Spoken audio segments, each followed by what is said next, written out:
കോഴിക്കോട് നഗരമധ്യത്തിലെ പിടിച്ചുപറി കേസിൽ 3 പേർ അറസ്റ്റിൽ. പാളയത്തെ ബാറിൽ അതിഥി തൊഴിലാളിയെ മാരകമായി പരിക്കേൽപ്പിച്ച് പണം തട്ടിയ സംഭവത്തിലാണ് വിവിധ കേസുകളിൽ പ്രതികളായ യുവാക്കൾ പിടിയിലായത്.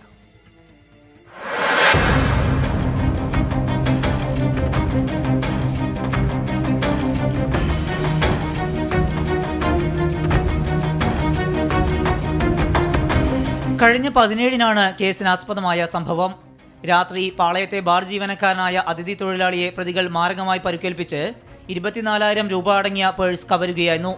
കേസിൽ വെള്ളയിൽ ആബിദ്, തോപ്പയിൽ ഷാനിദ്, വെള്ളയിൽ സൂരജ് എന്നിവരാണ് പിടിയിലായത്. ബാറിലെ CCTV ദൃശ്യങ്ങളിൽ നിന്ന് ലഭിച്ച സൂചനകൾ കേന്ദ്രീകരിച്ച് നടത്തിയ അന്വേഷണത്തിലാണ് പ്രതികൾ പിടിയിലായത്. പ്രതികൾക്ക് വെള്ളയിൽ, നടക്കാവ്, ടൗൺ, കസബ സ്റ്റേഷനുകളിലായി ഒട്ടേറെ കേസുകളുണ്ട്. കവർച്ച നടത്തി ലഭിക്കുന്ന പണം മദ്യവും മയക്കുമരുന്നും വാങ്ങുന്നതിന് വേണ്ടിയാണ് പ്രതികൾ ചെലവാക്കിയിരുന്നത്. പ്രതികളിൽ നിന്ന് കവർച്ച ചെയ്ത മുതലുകൾ പോലീസ് കണ്ടെടുത്തു. കസബ ഇൻസ്പെക്ടർ രാജേഷ് മംഗലത്ത്, സബ് ഇൻസ്പെക്ടർ NP രാഘവൻ എന്നിവരുടെ നേതൃത്വത്തിലാണ് പ്രതികളെ അറസ്റ്റ് ചെയ്തത്. 24 കോഴിക്കോട്.